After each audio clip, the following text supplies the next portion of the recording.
শেওড়াফুলির নিস্তারিণী কালী মন্দিরের কাহিনী। নমস্কার বন্ধুরা, স্বাগত আমাদের চ্যানেলে। সম্পূর্ণ তথ্যটি বিশিষ্ট লেখক শ্যামসুন্দর দত্তের লেখা শেওড়াফুলির নিস্তারিণী কালী মন্দির সম্পর্কিত তথ্যাবলী।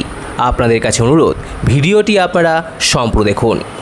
গঙ্গার তীরে অবস্থিত শেওড়াফুলির নিস্তারিণী কালী মন্দির পশ্চিমবঙ্গের অন্যতম প্রাচীন ঐতিহ্যশালী একটি কালী মন্দির।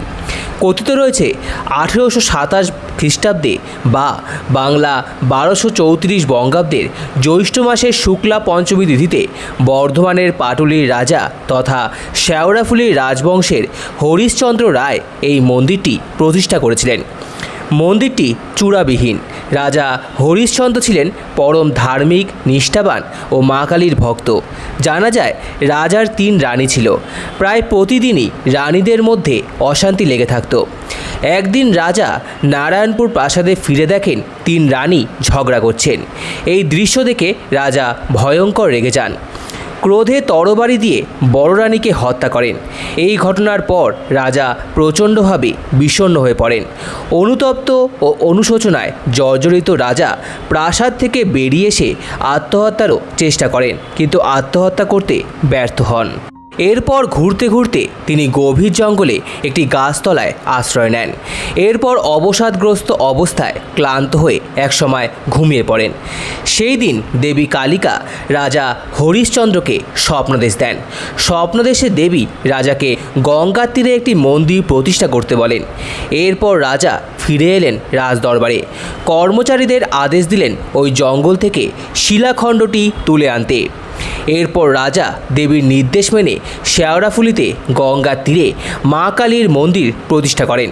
আর রাজা যে কালো পাথরটির ওপর আশ্রয় নিয়েছিলেন, সেই পাথর দিয়েই দেবীর মূর্তি নির্মাণ করা হয়। কথিত রয়েছে স্ত্রীর মৃত্যুর এই ঘটনার হাত থেকে নিস্তার পেতেই এই মন্দির প্রতিষ্ঠা করেছিলেন রাজা। এই মন্দিরটি তাই নিস্তারিণী কালীবাড়ি নামেই খ্যাত। এই মন্দিরে পঞ্চমুণ্ডির আসনে একটি তামার পদ্মাসনের ওপর বিগ্রহ প্রতিষ্ঠিত রয়েছে। এছাড়াও রয়েছে কালী বিগ্রহের পদতলে শায়িত অবস্থায় মহাদেব।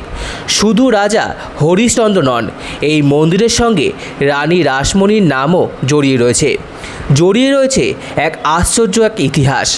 রানী রাসমণি, যিনি দক্ষিণেশ্বর কালী মন্দির প্রতিষ্ঠা করেছিলেন, তিনিও নিস্তারিণী দেবীর দর্শন করতে শেওড়াফুলি এসেছিলেন। লোকমুখে প্রচলিত রয়েছে রানী রাসমণিকে ছোট্ট বালিকার রূপ ধরে দর্শন দিয়েছিলেন নিস্তারিণী। সারা বছরই নিস্তারিণী কালীবাড়িতে মায়ের পুজো হয়। এখানে ছাগল বলির প্রথা এখনও প্রচলিত রয়েছে। প্রতি বছর হাজার হাজার ভক্ত এই মন্দিরে আসেন মাকে দর্শন করতে। যে শিলাপাথরটির ওপর আশ্রয় নিয়েছিলেন রাজা, পরে তিনি জানতে পারলেন শিলার খণ্ডটি আসলে এক খণ্ড মূল্যবান কোষ্ঠী পাথর। এরপরেই ঘটল এক আশ্চর্য ঘটনা। হঠাৎ একদিন রাজবাড়িতে আবির্ভাব ঘটল এক ভাস্করের।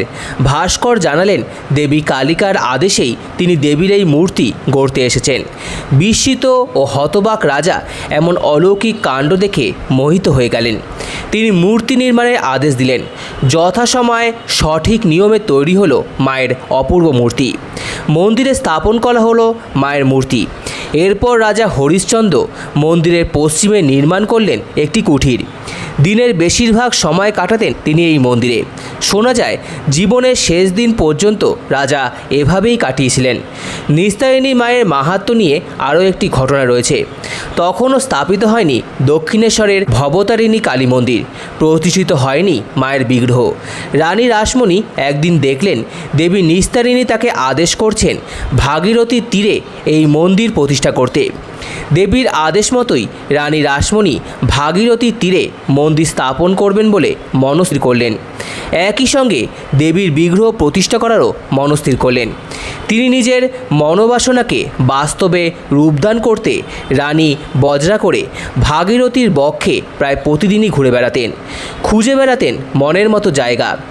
একদিন তিনি বজরা করে যাচ্ছিলেন শেওড়াফুলির ঘাটের দিকে। দেবী দর্শনের উদ্দেশ্যেই রানী পাড়ি দিয়েছিলেন শেওড়াফুলির পথে।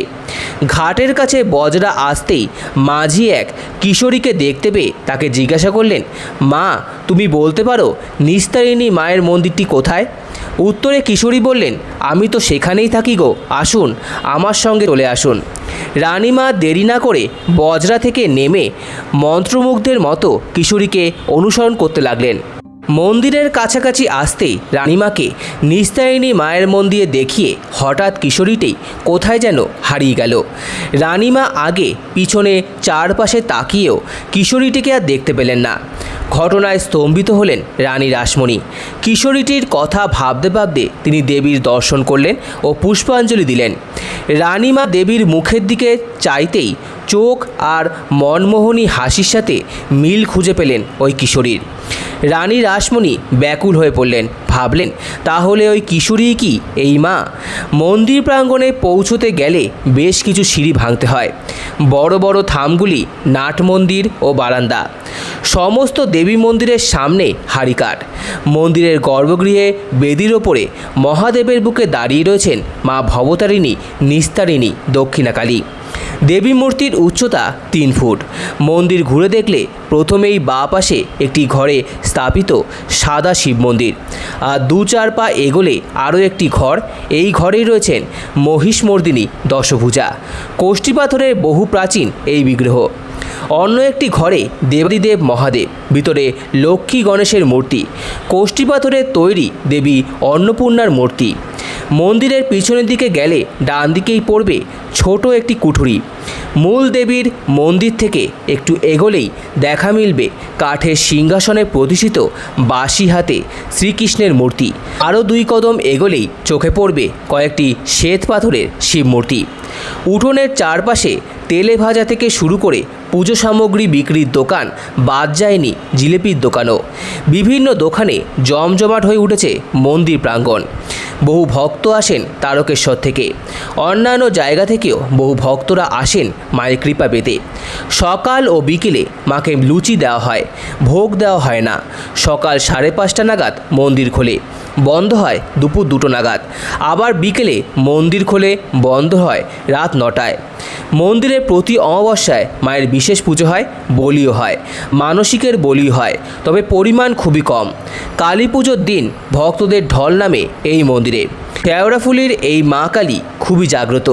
মানুষের বিশ্বাস দেবী নিস্তারিণীকে আরাধনা করলে দুঃখের হাত থেকে নিস্তার পেয়ে সুখ, সমৃদ্ধি ও শান্তি লাভ করা যায়। তাই শুধু স্থানীয় বাসিন্দারাই নয়, প্রতিদিন দূর দূর থেকে বহু ভক্তের সমাগম হয় এই মন্দিরে। ভক্তরা গঙ্গায় স্নান করে মায়ের কাছে পুজো দেন। তারা অনেকেই মায়ের পুজো দিয়ে উপবাস ভঙ্গ করে। মন্দির সম্পর্কিত সম্পূর্ণ তথ্যটি শুনে ভালো লেগে থাকলে অবশ্যই চ্যানেলটিকে সাবস্ক্রাইব করার জন্য অনুরোধ রইল। সম্পূর্ণ ভিডিওটি দেখার জন্য আপনাদের সকলকে অসংখ্য ধন্যবাদ। ভিডিওটি ভালো লেগে থাকলে লাইক, কমেন্ট, শেয়ার এবং চ্যানেলটিকে অবশ্যই সাবস্ক্রাইব করুন। ধন্যবাদ।